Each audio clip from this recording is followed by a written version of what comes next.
after ilang minutes po, ah, hingi lang nga po ako ni Sir Jojo sa kama. Then, si Dodi Cruz po, tinanggal po yung polo ko. Ah, bigla po niyang, bigla po niyang, bigla po niyang sinok yung nipples ko po. Parehas, sobrang sakit po. Then, si Sir Jojo po, binaba po yung pantalon ko.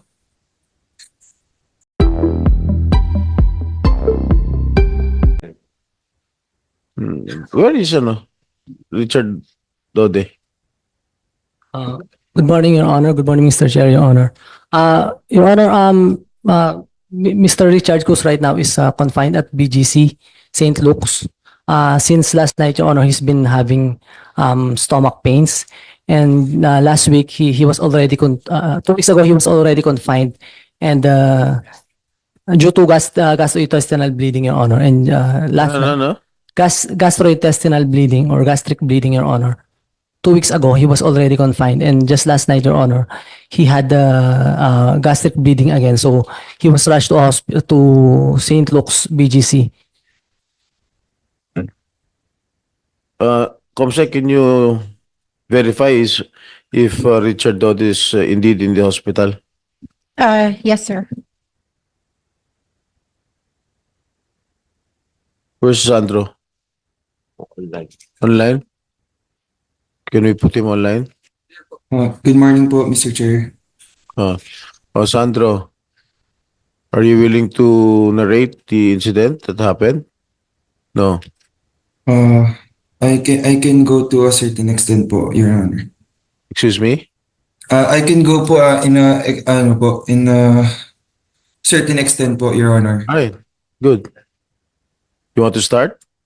Your Honor, if we may, Sandro's still experiencing some trauma from. Excuse me, attorney, you're not allowed to speak. You just give legal advice to your client, okay?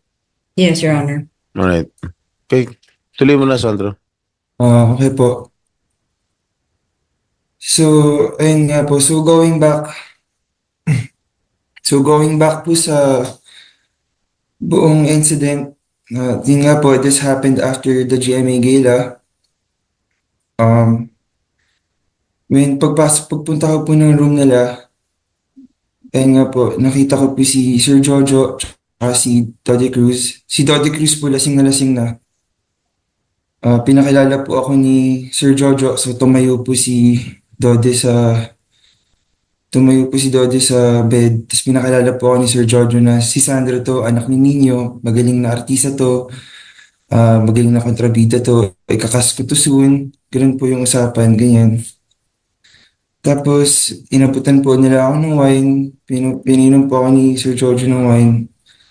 Then, nag-abot nga po siya ng 500 peso bill sa akin. Then, may nilagay po siyang white substance dun po sa table ng hotel. Then, pinagbabasag po niya ng hotel room keycard. Tapos, ayun po, tinuruan po niya ako kung paano gamitin po yung substance. Nauna po silang suminghot ni Todi Cruz, sila pong dalawa. Then ako po yung pinasunod nila. Then after ilang minutes po,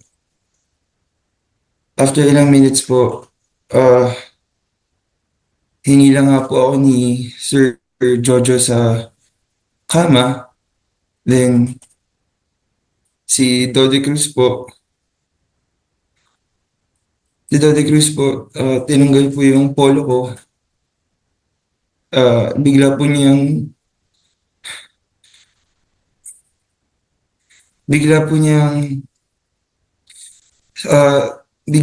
sinok yung nipples ko po. Parehas, sobrang sakit po. Then, si Sir Jojo po, binaba po yung pantalon ko. Tapos, Mr. Chair, sobrang Okay. laswa po kasi it's gonna be, It's okay, it's okay, it's okay. We understand. They took turns. yes po, Your Honor. Okay, stop na, stop na, stop na. Honest. Nagte-testify na itong bata na may nangyari. You still deny? Your Honor, since the case is already with the No, I'm asking you, DOJ, do you still deny? I would like to invoke my right to self-incrimination, Your Honor. Since the case is already in the DOJ, we will answer there. And What we about the cannot drugs? discuss What the about details of the case. the white powdery substance that you poured on the table? Same, Your Honor. I invoke my right to self-incrimination since the case, these are details of the case and the case is already with the DOJ, Your Honor. Is it true that you drank wine? Your Honor, these are already details of the case, Your Honor. That is a And very easy question. Is it true that you drank wine? You gave wine to Sandro? You do not have any right to speak, Mr. Attorney.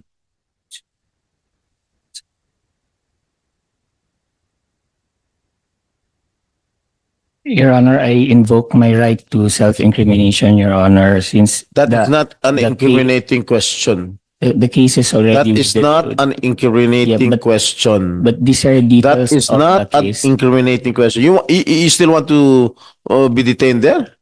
No, Your Honor, All right, I'm just, answer my please question. don't Did you detain me drink- just did you because offer I'm wine to Sandro? I'm just invoking my Okay, right to self-incrimination, You Your will Honor. stay- you will It's stay- my you will get yourself constitutional there. right.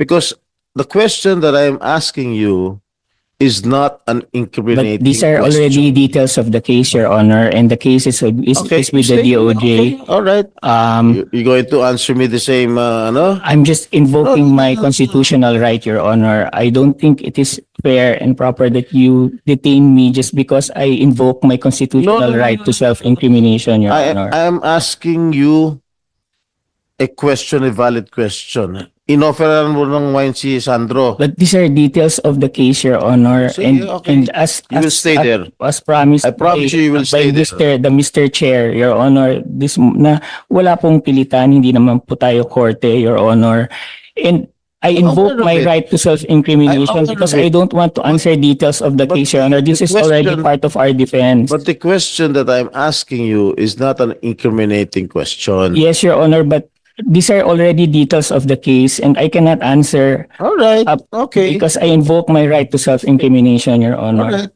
Okay. I also have my right to detain you. Okay. Kundi lang si Sandro, sino pa yung mga pinapadala mo na messages?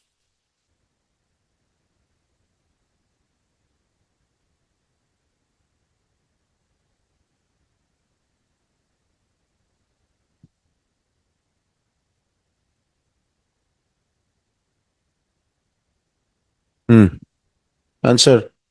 I invoke my right to self-incrimination, Your Honor. You think that is an incriminating question? Sino lang mga tinext mo?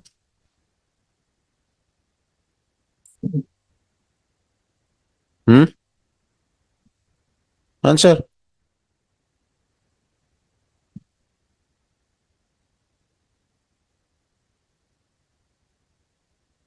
Answer.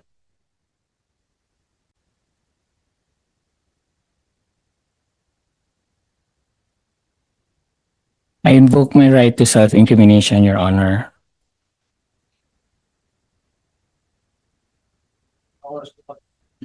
Ano oras dumating sa Santos hotel room mo? Ano po yung question, Your Honor? Ano po yung question, Your Honor? Ano oras dumating si Sandro's hotel room mo?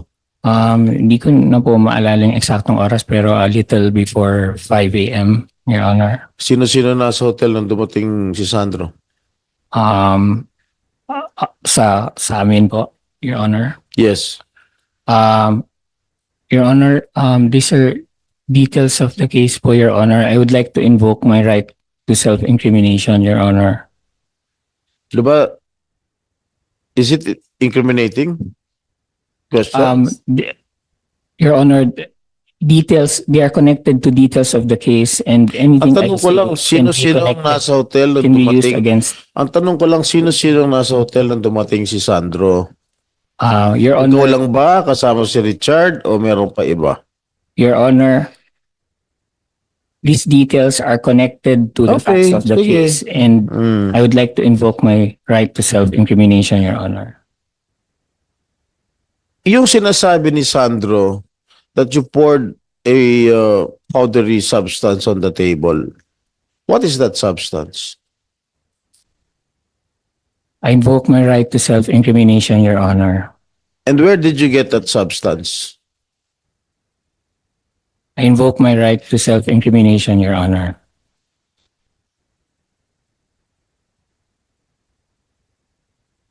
Ako rin may right bilang senador na cite ka rin in contempt eh. Okay, normal ba na sa mga katulad ninyo, you may influence over yung mga aspiring actors? Normal ba na nagte-text kayo sa mga artista para uminom?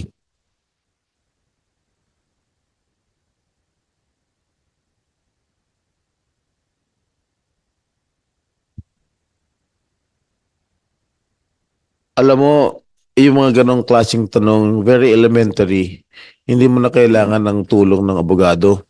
Kaya mo na sagutin yan. Scriptwriter ka, kaya galing-galing mo gumawa ng script. Magtatanong ka sa abogado mo. Di ba magaling ka scriptwriter si GMA7?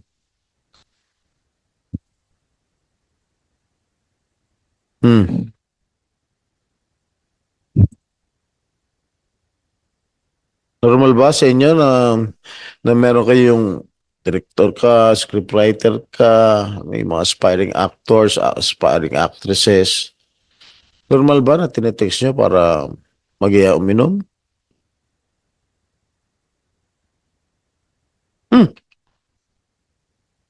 Napakadali lang naman ang tanong.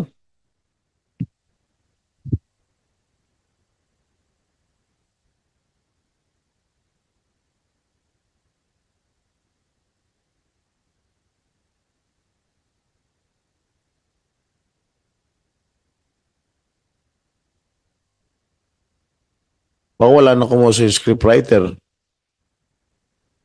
I invoke my right to self-incrimination, Your Honor. Sige.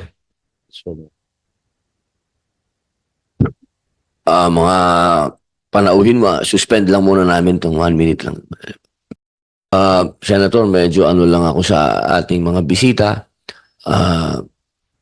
Normal naman po ang get together sa industriya. Kahit anong industriya, normal naman yung get together. Parang ganun lang po yung tanong sa ating kay Mr. Jojo Nones at sa kanyang attorney. Simple question lang po yon.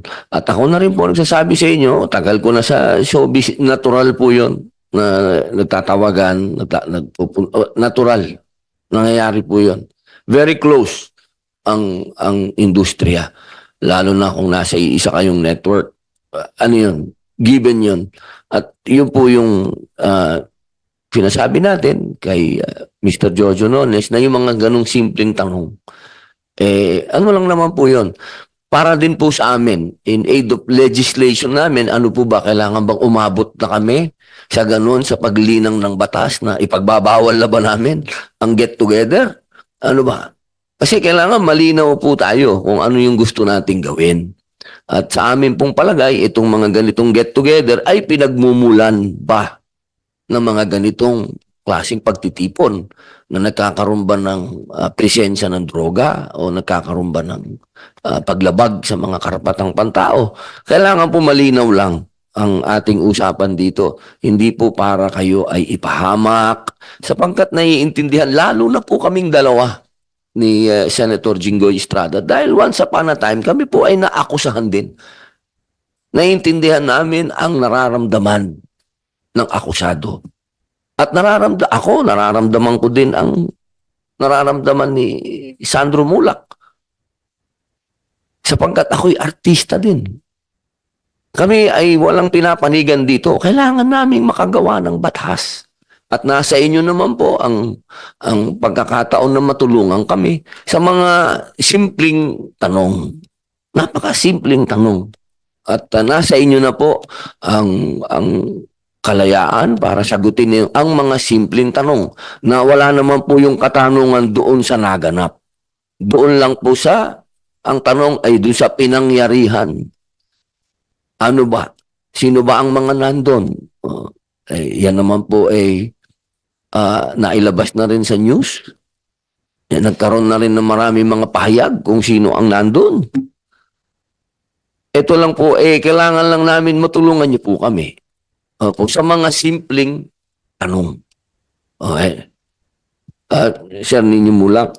Yes, Your Honor, I'd just like to, regarding dun sa pag-sorry nila. Kasi, nung nag-sorry sila sa akin, umiiyak talaga silang dalawa. They were talagang hagulgol. Umahagulgol sila sa harapan ko at minsan, no, which they, ang sabi niya, nag-sorry daw siya dahil ang context daw ng sorry niya is, sorry dahil wala kaming ginawa. So, bakit kayo umiiyak? Tanong ko lang. And, we also have the CCTV, nung lumabas sila ng hayat, umiiyak sila. So that just proves that they're lying. Maraming salamat po, Senator. Sir Nones, balik tayo. Ano oras umalis si Sandro sa kwarto ninyo? Close to 7 a.m. po, Your Honor, pero hindi ko na maalala yung eksaktong oras. Sandro, alas 7 ka na raw lumabas sa hotel? Kwarto nila? No po, Your Honor. Mga 6:40 po. Ganun po. Yeah, around that time. Yes po. Alright. Mr. Nones, paano umalis o nakaalis si Sandro sa kwarto? Sabay nagpaalam sa inyo? Nagpaalam ba siya o bigla siya tumakbong paalis? Nagpaalam po siya, Your Honor. Ano sinabi niya sa'yo? Sabi niya, tinitext na siya ng girlfriend niya, tapos yun, so alis na siya. Sabi namin, okay. Ano sabi niya, Alin?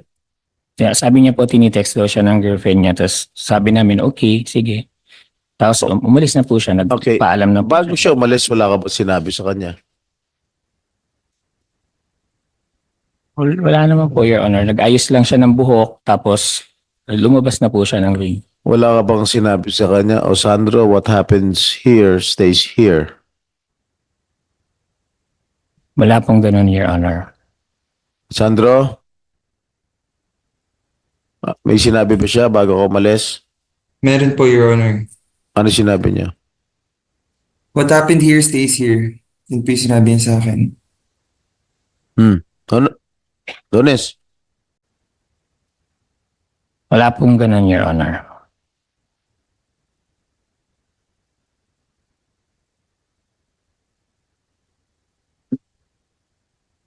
Sigurado ka? Yes po, Your Honor. Sandro, paano niya sinabi sa'yo? Sinong kasama sa kwarto nung sinabi niya yun? Si Richard Dode Cruz po. Actually, Your Honor, bago pa po ako umalis, ayaw pa po nila ako paalisin. Gusto po nila magstay po ako dun hanggang check-out time ng hotel. Hinihila pa po nila ako. Tinatanggal pa po ni Jojo yung sapatos ko. Gusto niya pa po ako pahigain. Pero pinipilit ko na po silang makaalis ako. Mr. Nones, may dagdag pa pala si Sandro. Bukod sa nagsinungaling ka na sa dito na wala kang sinasabi na what happens here or what happened here stays here, meron ka pa palang ayaw mo pala siyang pakawalan. Pinahiga mo pa pala. Gusto mo, pinatatangkad mo pa yung sapatos niya. Your Honor, Your Honor, these are allegations po, hindi po ako nagsisinungaling, and these allegations we will answer in the proper forum since the case is already with the DOJ, Your Honor. O sige, pagkaalis ni Sandro, ano ginawa mo?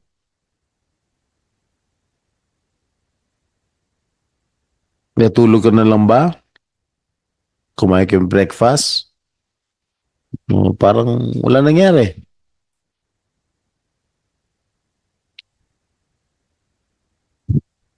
That question does not need an aid of a lawyer. Answer. Your Honor, these details may be connected to the facts of the case, so I invoke my right to self-incrimination, Your Honor. What? Attorney, are you giving legal advice, pieces of advice to him? This is not an incriminating question. With due No, respect, no, no. Yes or no? Your Honor, my client is just raising his right, a constitutional right against self-incrimination, because these are details of the case which may be used against us, and considering that we have not yet been furnished with a copy of the complaint, we don't know the contents of the complaint, Your Honor, so we might say facts that may Ang incriminate. tanong ko lang, when Sandro left the room, what did he do? Did he just sleep? Your Did he eat breakfast? Is that incriminating? Honor, As a point of view of a lawyer, Your Honor, when you answer me, is that an incriminating question? Yes or no? Your Honor, I wouldn't say that Yes or no? it may be incriminating, Your How Honor. can it be incriminating? I ask you. Your Honor, with due respect, I can only answer that once we receive the copy of the complaint, Your Honor, because that fact may be connected to the allegations of the complaint. So as of now, Your Honor, we would rather invoke my client's right against self-incrimination, because we do not know yet the specific allegations of the complaint. So anything we say in this before this forum, Your Honor, it may be used against us. But I repeat, these questions, my questions that I'm asking your client are not incriminating questions. So in fact, he can answer my questions directly without even consulting you. Di ba? Oh, Sandro, Nones. Nung umalis si Sandro sa kwarto niyo, gising kayo ni Richard Dode. Again, Your Honor, I invoke my right to self-incrimination. We don't know the details of the case. We don't know the facts of the case. So we'd rather reserve our right. Ibig sabihin, nung Your umalis si Honor. Sandro, hindi niyo alam kung tulog kayo, gising kayo, ganon. Very ridiculous. Hindi mo alam na umalis si Sandro, ganon? Your Honor, everything we say here may be connected All to right. the facts of an Okay, ongoing I case. reiterate, It is our Total Wala Chair, I reiterate that you still be detained there, detentional. Mr. Nones, balik tayo. Hindi pa naman ako tapos eh. Bibigyan pa rin na kita ng pagkakataon. Ako, gusto ko na rin umalis ka dyan. Pero pagka sagot ka na sagot na you're always trying to evade the questions, which is not incriminating, wala talaga magagawa. I'll really suggest that you be detained there.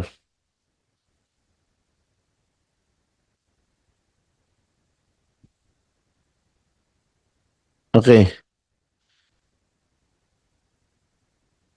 After the incident, Mr. Nones, the next day or the day after, hindi ka ba nagtangka na kausapin si Sandro sa mga naganap na pangyayari?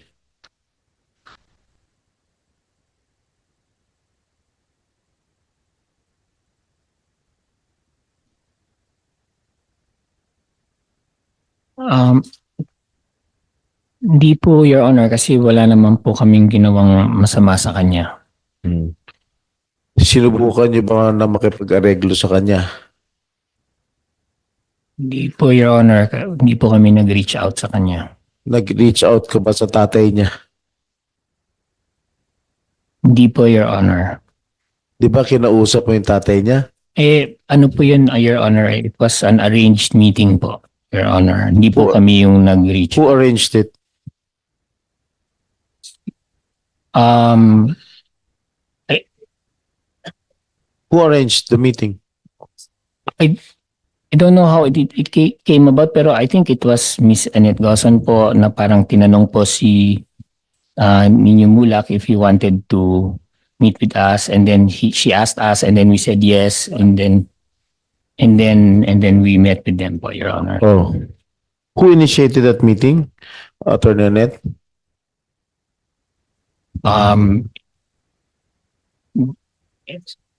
Hindi, hindi ko na po alam, Your Honor. Hindi ko po maalala kung paano yan.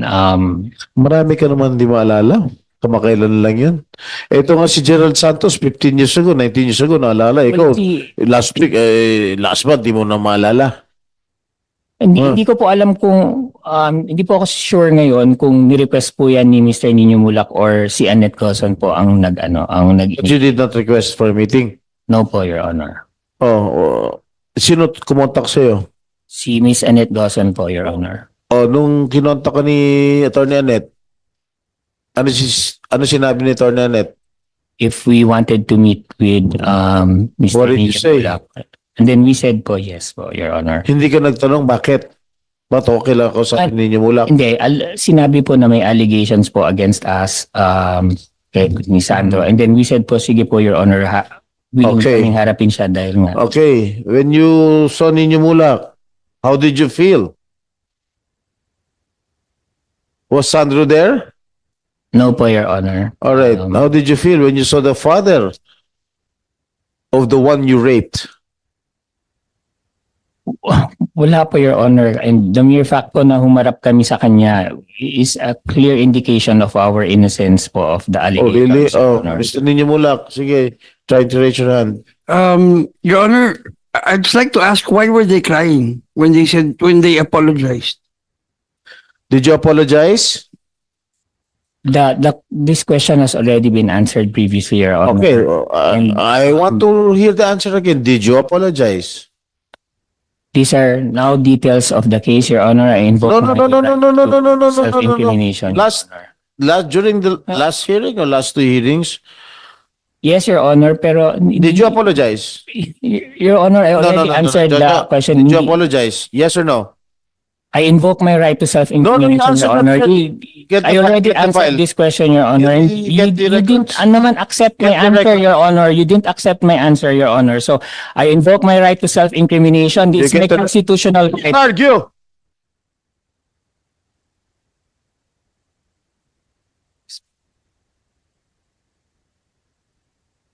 Ikaw na nga ang ikaw pa mayabang dito.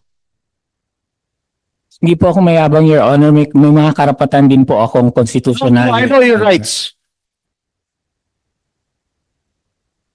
And yet you have detained me for 8 days, Your Honor. I will still detain you. For just exercising my constitutional rights, you continue to I detain know me. you're It's right. an injustice. I know your rights.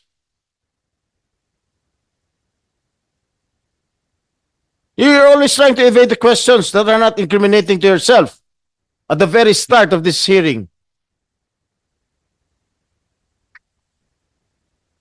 You get a court order for you to be released here. Your Honor. Yes. Your Honor, may I remind Mr. Jojo Nones regarding, kasi mukhang nakalimutan niya yung pangyayari. Ito, I went to, nung nalaman ko po yung insidente, pinaalam ko po kay Senator Bong Revilla. Nakiusap po ako kay Senator Bong Revilla kung pwede po ako iset ng meeting with Miss Annette. And then the next day, we met with Miss Annette. Nagkita po kami sa Hyatt Hotel, hindi pa sa residences, sa hotel po. kasama ko po si Sandro at si Chanel. At nung nagkita po kami dun sa hotel, sa hotel po, ng coffee shop, sinabi na ni Miss Annette na nakausap na niya yung dalawa. At umamin na daw po sa kanila na meron nga nangyari. Kaso, ang akala daw nila, okay lang. So, I don't understand kung bakit bilang all of a sudden, iba na yung ano nila, storya nila.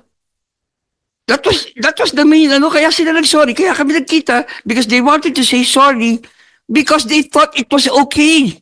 They thought it was consensual. Hindi yung ano, hindi yung context niya nung the last time na iba lang yung context niya na sorry dahil wala kaming ginawa. All right.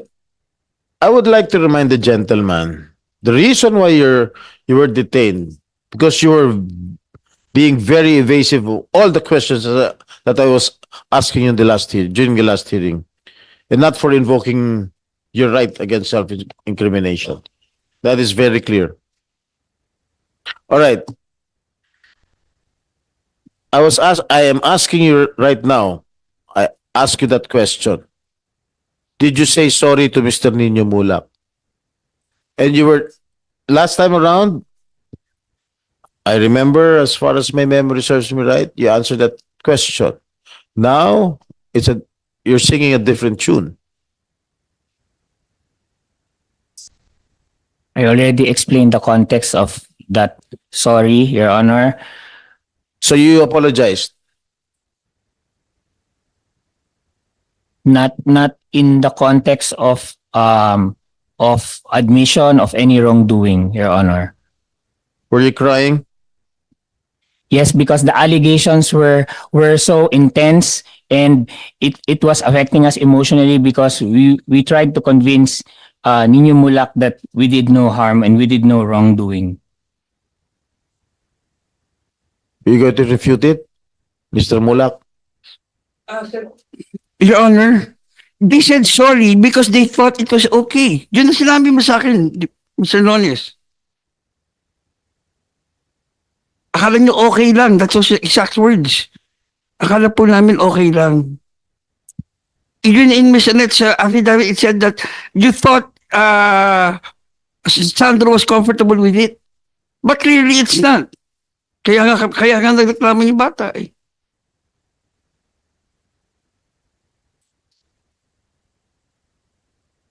Lahat na lang iba yung context mo eh. Kasi pati yung donation, Your Honor, yung donation niya, sabi niya, dahil galing lang ako sa charity event, magdo-donate. Speaking about the donation, you deny it? You deny it?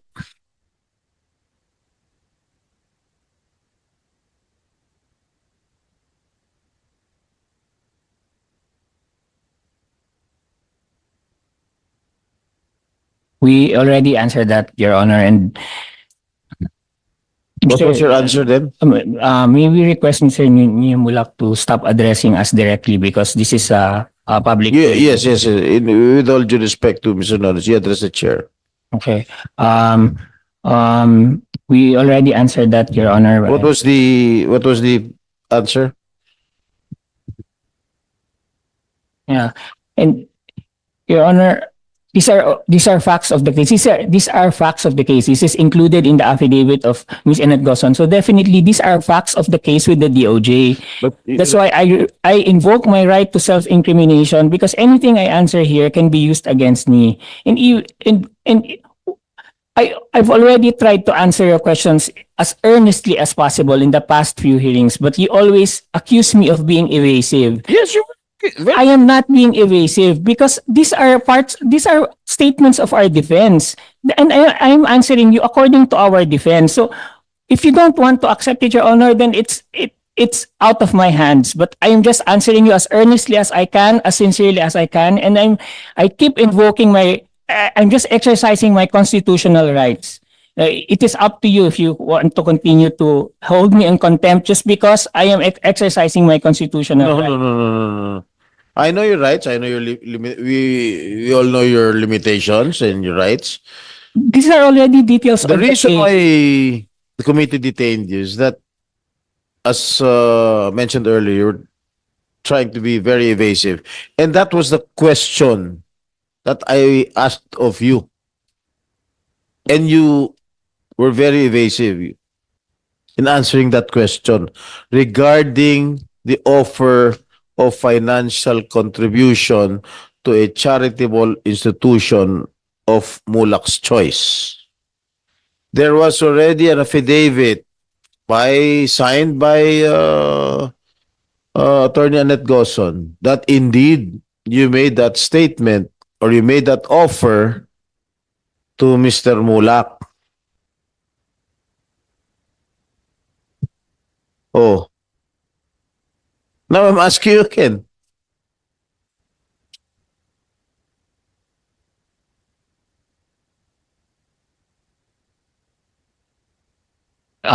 Your Honor, with all due respect, I already answered that last hearing, and I said that even the affidavit of Miss Annette Gosson supports our statement, how we explained that to you, how I answered that question to you. But you don't want to accept my answer, so I'm just going to invoke my right to self-incrimination, Your Honor. You were trying to be... These are details of the Wait, case with the let me talk, okay? DOJ. Let This me is talk. included. Let me talk. You were trying to be very evasive during the last hearing. That is the reason why we cited you in contempt.